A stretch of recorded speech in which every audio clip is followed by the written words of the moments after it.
இந்த வீக்கெண்ட் ஒரு 2 நாள் பயணமாக சில தனிப்பட்ட வேலைகளுக்காக நான் சென்னை வந்திருக்கேன். ஸோ நேற்று ஃபீனிக்ஸ் மாலில் என்னுடைய லேப்டாப் சர்வீஸ் கொடுத்துட்டு கொஞ்சம் டைம் வெயிட் பண்ண சொன்னாங்க.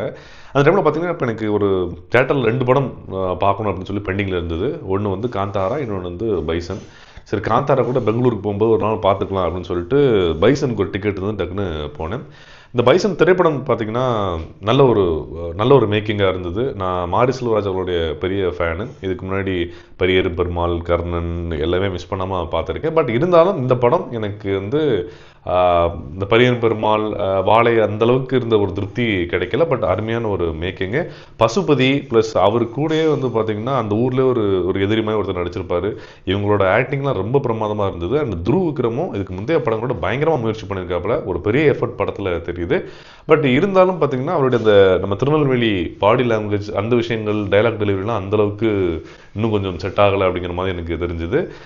ப்ளஸ் பார்க்குறதுக்குமே இப்போ கர்ணனில் தனுஷாக இருக்கட்டும், பரியன் பெருமாளில் கதிராக இருக்கட்டும், அந்த ஊருக்கு ஏற்ற மாதிரி ஓரளவுக்கு அவங்க ஒட்டியிருப்பாங்க. இவருக்கு அந்த விஷயம் மட்டும் கொஞ்சம் ஒட்டாத மாதிரி இருந்தது. மற்றபடி பயங்கர ஒரு எஃபர்ட் பண்ணியிருக்காப்புல. அப்புறம் இந்த படம் பார்க்கும்போது எனக்கு இன்னொன்று தோணுச்சு. இந்த படம் வந்து நிஜமாவே மனத்தி கணேசன் அப்படின்னு சொல்லி அந்த கேஸ்ட் டிஸ்கிரிப்ஷன்லாம் தாண்டி எல்லாத்தையும் உடைச்சு தேசிய லெவலில் சாதிச்சிருக்காரு. அவர் மையப்படுத்திய ஒரு கதை தான். ஸோ திருவிக்ரம் நிறைய டைலாக் பேசுவாப்புல. இந்த வேலிகளை கடந்து வரணும், ஒரு சாதாரணப்பட்ட இவ்வளோ கஷ்டப்பட்டு மேலே வரும்னு சொல்லுவாப்புல. நிஜ வாழ்க்கையில் அவர் இவ்வளோ கஷ்டப்பட்டிருக்காரு அப்படின்னு நினைக்கிறப்போ ரொம்ப ஒரு அழுத்தமாக இருந்தது.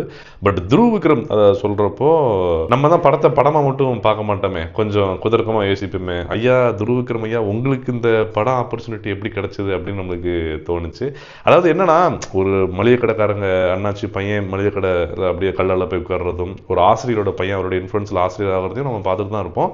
பட் அதுக்கு ரொம்ப கொதிக்க மாட்டோம். ஒரு கிரிக்கெட்டரோ ஒரு சினிமாக்காரங்க இந்த மாதிரி வரப்போ நம்ம கொஞ்சம் அதிகமாக கொதிப்போம். இந்த நம்ம அப்படிங்கிறதுல நானும் உள்ளடங்குவேன்.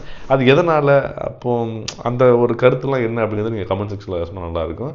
அண்டு சென்னையில் நம்ம வந்த நேரமும் என்னமோ தெரியல, ஆரஞ்சு அலர்ட், ரெட் அலர்ட்லாம் சொல்கிறாங்க. வேளச்சேரி பகுதியிலாம் வந்து பார்த்திங்கன்னா போட்டோட ரெடியாக அந்த தேசிய மீட்பு குழுலாம் நிற்கிறாங்க. ஸோ கவனமாக இருக்க மக்களே, சந்திப்போம்.